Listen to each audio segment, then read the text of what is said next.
Well, welcome and thank you for joining with us this week as we continue on looking in the book of Genesis into God's creation.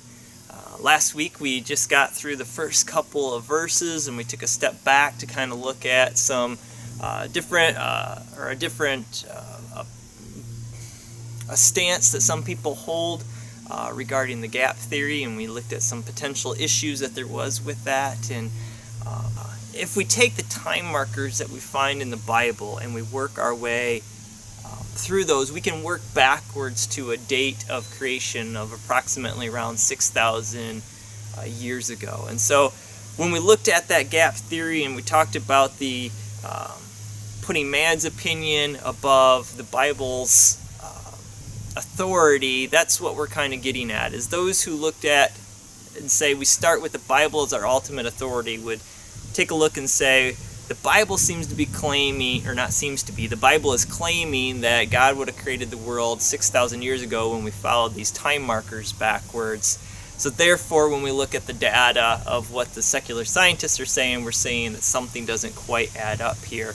And so we're going to start with the fact that the Bible is correct and say there must be something we're missing with how we're interpreting that information. So I wanted to bring that up just in case I forgot to mention that in the previous video. So this week we're going to take the look at God forming, as He's forming the different parts of creation. We're probably only going to get through day one because day one is going to set the groundwork for all the other days. If we can explain what's going on in this day and the different words that are going to be reoccurring throughout the chapter, that'll lay the groundwork for into the future. So this is an important one to know because we don't want to have to rehash these things every time we go through the passages. So we'll do it through here. So if you want to follow along, we'll be in Genesis chapter 1, verse 1. In the beginning, God created the heavens and the earth. The earth was without form and void, and darkness was over the face of the deep. And the Spirit of God was hovering over the face of the waters. And God said, "Let there be light," and there was light. And God saw the light was good, and God separated the light from darkness. God called the light day, and darkness He called night. And there was evening, and there was morning, the first day. The first thing that we come to in verse 3 is that God declares, "Let there be light."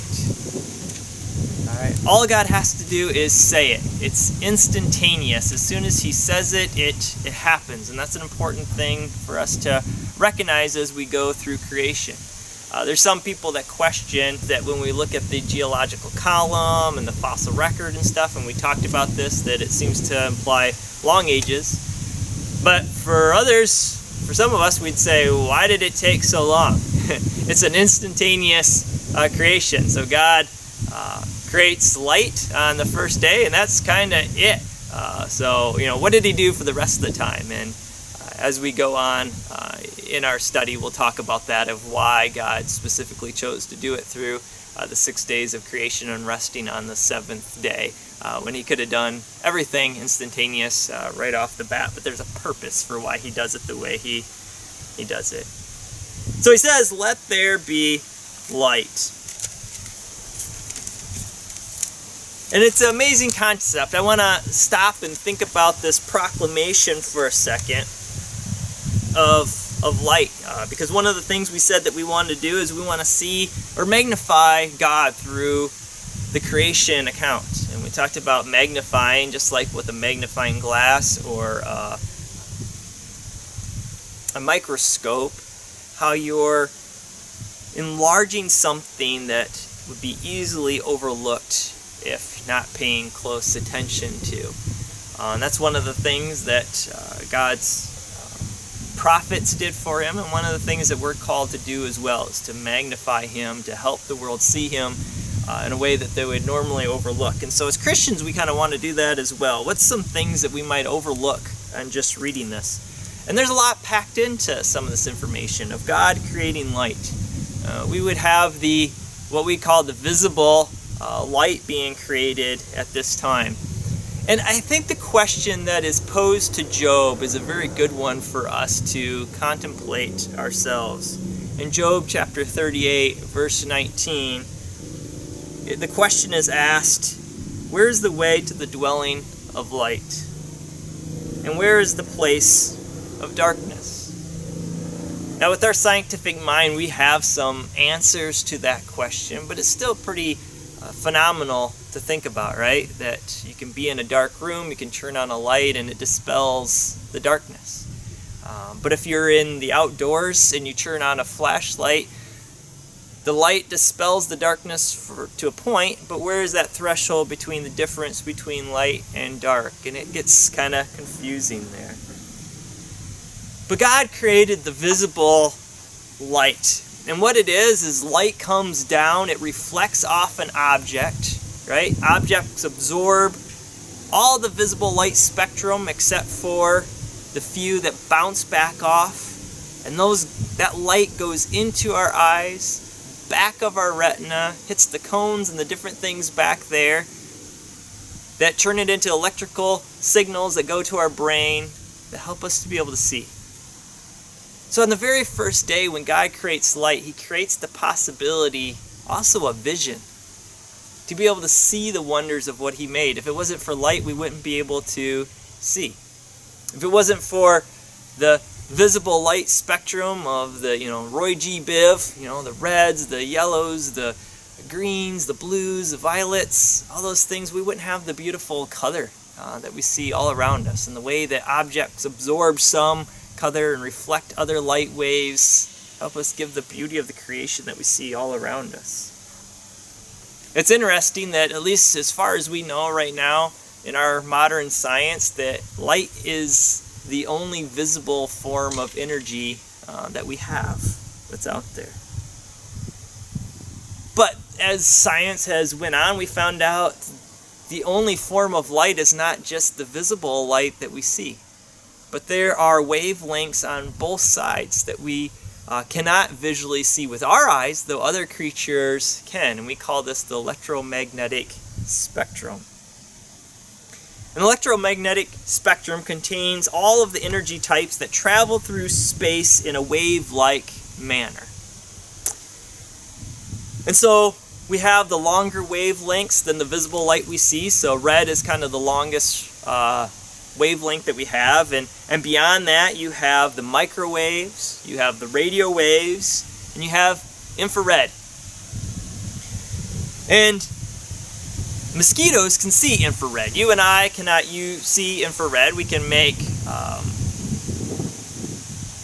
objects to be able to do that, and the army and police and stuff like that, they have those types of gizmos, but mosquitoes can see in infrared. And what that is like a heat signature we talk about, where hotter objects glow brighter. And for the mosquito, that works really well because it will land on the brighter substances of its prey, because the brighter something is means the more blood that's flowing closer to the surface. So the mosquito being able to see infrared, it helps it be able to go and find the spot where it needs to get its blood to be able to lay its eggs into the futures. Now on the other side of the electromagnetic spectrum, we have the shorter wavelengths that are shorter than the violet ones that we see. In this area of the electromagnetic field, we have X-rays, we have gamma rays, and we have ultraviolet light. And bees, they can see in ultraviolet light. And what that does is the ultraviolet light marks flowers. It shows where that violet light is hitting the flowers, and it makes those more distinct to the bee to be able to go and to find the nectar. So again, just because we can't see these spectrums doesn't mean they don't have a purpose for even other creatures to be able to see in a visual sense. So though we can only see a part of the electromagnetic spectrum, that's a blessing as well. Because if we could see all of these light waves that are going through the air, we probably wouldn't be able to see hardly anything at all, right? I mean, if we just sit back and think about that, of every flower giving off a different color, every heat signature giving off a color, You have the gamma rays and stuff like that that are coming through the atmosphere. Every, radio tower that we have, every one of those radio signals would be visible. We would be so full of all these wavelengths going through the air that it probably would make vision actually impossible. And so in the glory of God, he just allows his creatures or humanity to be able to only see a certain portion of that light spectrum. And all this is wrapped up in the idea of God created light. Kind of a modest statement with everything that's going on in here, and he just says, yeah, I created light. It's not just even being able to see light, it's this electromagnetic spectrum within that is what heats the earth to make it inhabitable. But there comes a question with this that arises many times with Christians and even attacks against Christianity going, wait a minute, the sun isn't created until day 4. So how do you have light? How did God create light on day 1? And it's an important thing to remember that the sun is not the source of light. The sun is a source of light, but not the source. All light doesn't emanate from our sun, and we would recognize that. There's other stars out there, right?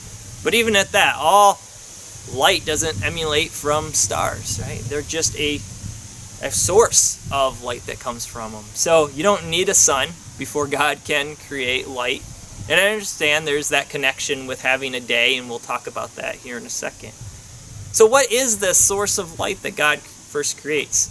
Well, though we can't be fully dogmatic on it because God doesn't necessarily say, like most things that we can't be dogmatic on, we can make a good theological guess on it based on what we read elsewhere in scriptures.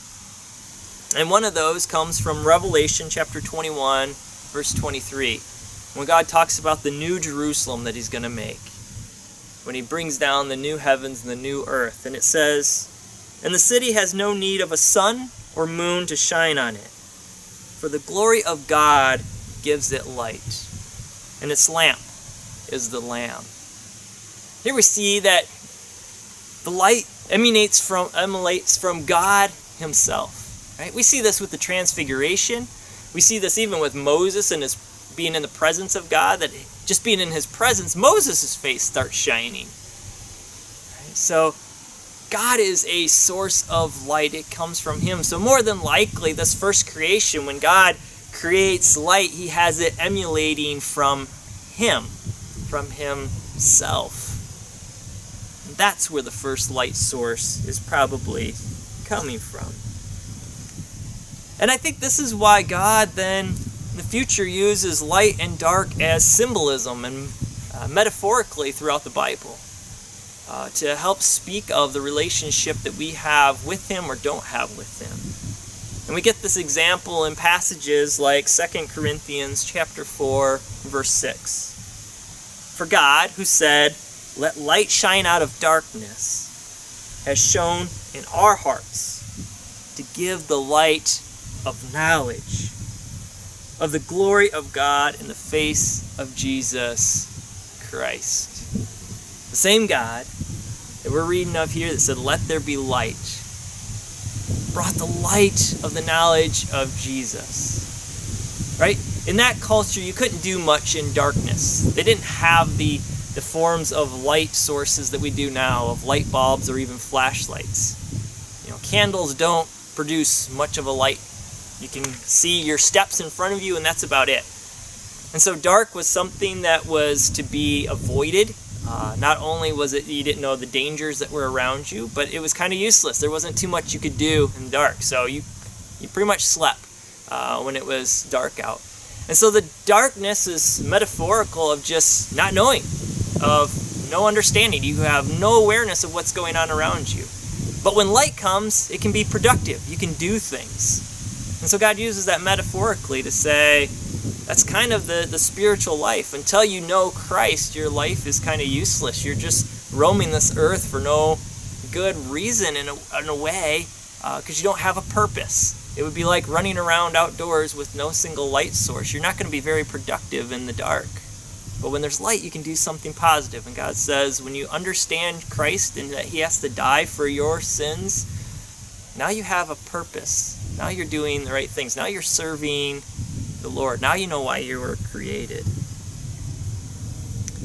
The passage then goes on saying, God said, let there be light, and there was light. In verse 4, and God saw that the light was good.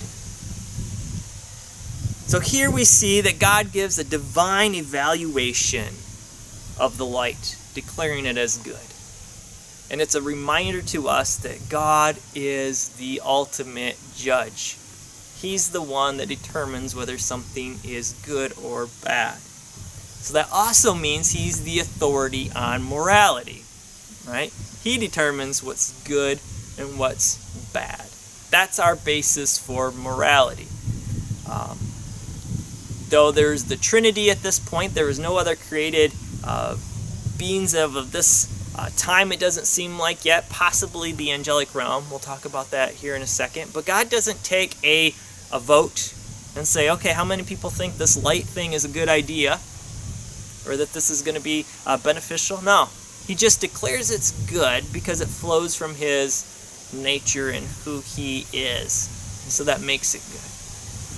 So last week we talked about looking at man's knowledge, or the Bible as our ultimate authority on what is truth. And we want to do the same thing when it comes to morality. Do we look at morality based on what our own opinion is on morality, or what society says is good and bad, or the vast majority of people, or in a certain area of the globe what the vast majority say? Or do we have the ultimate standard that we use of God himself? Because that's the way he showed it. He said, I've created it, I have the right, and I am the ultimate authority on morality. And so what I pronounce as good is good, and what I pronounce as evil is evil. And he doesn't ask anybody else's opinion. It's not up to debate, and it comes directly from him. And so we see that. And it's a reminder to us that there's an inherent moral factor that cannot be separated from the order of things. All right? If God declared light as good, then light is good, and it cannot be separated from that fact. And again, it's an important reminder to us, and we're going to see this over and over again in the first chapter of Genesis, that God creates these boundaries and these sections, and we are not to fight against those. All right? It is put into creation, these boundaries and these standards and this morality, and we need to accept that and to follow it. Now, it's not just that light is good too. He's not just declaring that. And it's important, again, we can as humans kind of get singularly focused on a certain concept in the here and now. All right, the light is good. But it's above and beyond the light being good. What God is saying is that the light is good not in of itself, but also in conjunction of everything else with creation. Right? Everything else that he has made, the light is good with that. And God, in his knowledge of the future, says the light is going to be good in those terms as well. And that's why it's so hard for us that where we don't have a mind like God's mind, because a lot of times we look at it from the here and now, we miss the bigger picture of how everything works together. Right? And that's what's hard about making decisions. You don't always make decisions according to what's happening now in your life, but you have to look out into the future. What's the potentials into the future? Is this a good decision even with what might happen into the future, what I know is going to happen into the future? And that's how God is declaring things good in conjunction with all of creation. Now in Genesis, we're going to find that God is going to pronounce things as good when it produces life, it preserves life, or it enhances life. There'll be some things in the creation account specifically that we'll find that God does not pronounce as good. Right? And it doesn't mean that he doesn't think that they're good, but he puts that term across with things that have to do with life or preserving life. All right? So there's some things that he's just setting up for that next step, and he will not pronounce those things as good. So don't get hung up thinking those things were not beneficial for what God was doing, but there's a purpose of why he uses the term good when he does. It is interesting to note that light is the first element that is created that God calls good. right? There was darkness before the light, but God does not pronounce the darkness as good, right? And that is because darkness is not beneficial to life, right? We can't do things in the dark. We wouldn't be able to see in the dark. And remember, that's not just the fact that there's a lack of light, it's the fact that light is what allows us to see. So he doesn't pronounce that good, but it's the creation of visible light, because that is what's going to make life possible. That's what's going to make life have meaning. And so he declares the light as good. So verse 4, and God saw that the light was good, and God separated the light from the darkness. Right? So here we have God creating boundaries again, right? This is dark, and this is light. And so he separated the two from each other. He didn't annihilate darkness, but he separated them. So we see this with light and dark. We're going to see this in the future with he's going to separate day and night. He's going to separate the waters that are below from the waters that are above. He's going to separate the land from the waters. And we've seen even in the Trinity, there is a separation in the roles or the functions that the God had played, right? They're equal in power and authority, but they have distinct roles. And so again, we see that God has boundaries that he's created to have an orderly creation. And so we as children of God need to pay attention to these boundaries that God has set up, right? There's boundaries with the sanctity of life. There is boundaries in marriage. There's boundaries in how we love and who we love and what we love. There's boundaries in how we respond with other human beings. We have boundaries with authority figures into our lives. We have boundaries when it comes to God's standards. And all of creation follows God's boundaries, right? He can calm the storm with his voice. So who are we who are created in God's image to be the ones that assert that authority and try to push against the boundaries that God has set? That's what the law is all about, right? The law was setting boundaries, saying, how would you know where it is that you're going too far unless you have the law? So God gave the law to say, this is the boundaries I want you in. And though we're in the New Testament age and in the age of grace, and we don't have the same penalties for breaking the law, doesn't mean that those boundaries aren't there, all right? The law is still positive for us to know this is God's standards and this is where we're supposed to be, right? There's grace for the times that we went out of it, but we don't want to purposely go out of it because those were put there for a reason. And if you purposely stay on the outside of those boundaries, then the question arises, were you ever a part of his flock to begin with, right? You chose to leave in a way. So now verse 5. God called the light day, and the darkness he called night. So now we have God naming the substances. And this is important to remember. We've talked about this before. To name something shows you have sovereignty over it. It means you have the authority over the thing you named. And we get that even in our culture, right? We name our kids because we have authority over them. Some stranger doesn't have the right to name your child when you're going to have them because they don't have authority over your children, right? Your children don't usually name themselves, right? Because they don't have the authority to do that. You have the authority over them. So, it shows sovereignty. It shows that it exists, right? You don't name something, especially God doesn't name something that doesn't actually exist. And it identifies the thing by ascribing a name to it, right? And we've talked about that in that culture. That is huge. To know the name, the meaning of the name of someone was to know them. To know the meaning of the name of something is to know it. That's why a lot of times in Bible studies and stuff like that, you'll find that the teachers will bring up what the meaning of a person's name is, or the meaning of the city name, or the meaning of even a word that is being used in the Bible. So like in this case, the word day means to be the heat, right? And that is part of what the electromagnetic spectrum does, right? It helps heat the earth. And so we see that aspect in day. And so in God naming it, he's ascribing some information about it that you determine, you know more what this light is by naming it day. So verse 5, God called the light day, and the darkness he called night.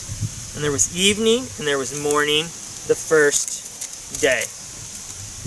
Now we're going to see over and over again this rhetoric of evening and morning is going to be played out throughout the creation week.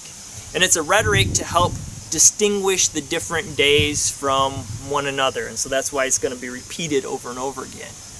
Now what we do understand is evening and morning. Remember, we don't have a sun that is a source of light, but we have God that is the source of light here. And so he probably has, whether it's emanating from a specific point from himself, or has it just in a specific spot, but it's showing that there's a time that the earth has light facing it, and there's a time when the earth is facing away from the light. So this lets us know that we have a revolution or rotation of the earth by this time. We have evening and morning. And in that culture, evening can speak of the entire dark time, or it can be talking about what we would use evening for as well. Same with morning. Morning can speak of the entirety of the day, or it can just speak of the early morning hours. And you can see that if you do a Bible word study in the Bible of evening and morning. So we have this rotation of this earth, and we have this signifying of daylight portion, night portion, one day. So there's evening and morning, first day. Now it's important for us to understand that the English translation is written just so it's easy for us to read it and understand it. But the text doesn't say first day. It says day one. And that's significant because it is in a series in the next few days. So it is second day, third day, fourth day, fifth day, sixth day, seventh day. But it does not start off with a series as first day. It starts off with day one, right? God is defining a day here, saying this evening and morning cycle equals one day. That's what a day means. Now, again, this is where the whole sun aspect comes up for people going, well, how can you have a day without having a sun? That's how we know how long a day is, right? Well, that is how you know how long a solar day is you can register by where the sun is in the sky. So say, even though we don't mark it by high noon, say the sun's at high noon, the earth rotates, the earth is at high noon again, that is one solar day. Right? But that's more than a complete rotation of the earth. Because of the elliptical orbit of the earth and some other factors, you're spinning almost 361 degrees in order to get a solar day. So there's the thing called the sidereal day, which is where they use a distant star because they're so far away, the distance is so minuscule. So that is more of what classifies one rotation of the earth, so 360 degrees. That's the rotation that God is speaking about here. So day one is this complete 360 degree rotation. So you don't need a sun in order to calculate a complete spin of the earth. And that's what we have going on here. So we'll talk in the future about some beliefs that don't take these days as being literal, and we'll touch base on those and why they say that they're not taken literal and some of the reasons for that. But for now, I want to let us know why these days should be taken as literal days. All right. First off, you have a number associated with them, right? We have day one, and we're going to have the second day, the third day, the fourth day. So that distinguishes that it is a literal day because there's a number attached with it. You have this cycle of evening and morning attached to it, giving you the light portion, and the dark portion is making one day. You have the idea of day and night, kind of that same idea of evening and morning. And then it's also the 6 days of creation and the 7th day rest are used to formulate the 7-day week for the children of Israel. And we read of this in Exodus chapter 20, verse 11. For in 6 days Yahweh made the heavens and the earth, the sea and all that is in them, and rested the 7th day. Therefore Yahweh blessed the Sabbath day and hallowed it. So God took the 6-day creation with the 7th day rest and said, you are going to emulate this through the rest of your generations by having a 7-day week where you can work 6, but you rest on one of them. So, a literal understanding would harmonize with these words that we'll read about in the future as well, of years and seasons, and what we've seen in the text now of evening and morning and days and night in this passage. But all these would have to receive a different understanding if we didn't take the day as a literal day. Right? So it seems that it is very clear that the Bible is trying to tell us these are literal days that are equal to pretty close to 24-hour days. The only difference that could be with that is we don't know how much the global flood could have changed the rotation of the earth. I mean, it's not anything more than minutes that it would have done that. So that's why we say close to 24-hour days, because we even know our own day isn't exactly probably 24 hours. So lastly, before we leave the first day, again, this is a place that the Bible doesn't tell us that this happened on the first day, but as we study other scriptures, we can find more than likely this is the case. So it would have been during the first day that God would have created the angelic realm. So Satan would have been a part of that as well. And we get that from passages like Job chapter 38, verses 4 through 8. This is God talking to Job, asking him questions, and in that he gives this information. He says, "Where were you when I laid the foundations of the earth? Tell me if you have understanding. Who determined its measurement? Surely you know. Or who stretched a line upon it? Or what were its bases sunk? Or who laid its cornerstone? When the morning stars sang together, and all the sons of God shouted for joy. Or who shut in the sea with the doors when it burst out from the womb?" Morning stars is usually a poetic way of speaking of angels. But even if you're not quite sure on that, sons of God gives it away right there. Son of means of the order of. You're in the same mindset as God. That's why we are called in the New Testament that we can become sons of God when we believe in the work of Jesus Christ. We come in the order of God. We're in the same line as Him. Angels who are serving Him are His sons. So it says that they sang together, shouted for joy when the foundations of the earth were laid. Now some say maybe this didn't happen till day 3 when He made the land. Other scholars, and myself included, would say, no, I'm pretty sure the foundations of the earth were laid when He created the heavens and the earth, so that would be on day 1. So it seems like God created the angels, and Satan would be included with that on day 1. So that ends our study today on day 1. That'll lay the groundwork as we look into the rest of the days. I'll go a little bit further, or a little bit less in the technical part and a little bit more on magnifying God. But as we leave today, we want to hit the application. Besides maybe some things that we learned about God, how does this apply to our lives? Last week we looked at the idea that God knew before the foundations of the earth, right? He knew your salvation. He knew all the plans of humanity. And so that could help us when we go through struggles in life, of knowing that God knew what was happening in your life before the foundation of the world. And you can have comfort in knowing that. Now we can add to it the instantaneous work of God. God doesn't need time to be setting and orchestrating things to work on your behalf. His work is instantaneous, right? We see an aspect of this with Jesus' miracles. They happen instantaneous. So God can wait till the last millisecond to work on your behalf because His work is going to be instantaneous. So you don't have to worry as things seem to be like deadlines are coming, that all the things that you can think of that have to fall into place in order to get you out of the predicament that you're in. You can release that to God, cast your burdens upon Him because He cares for you. He knew this date was coming, and His response, His action that is on your behalf will be instantaneous. Thank you so much for spending this time with us this week. I pray that you have a blessed rest of the week, and we'll connect with you again next week.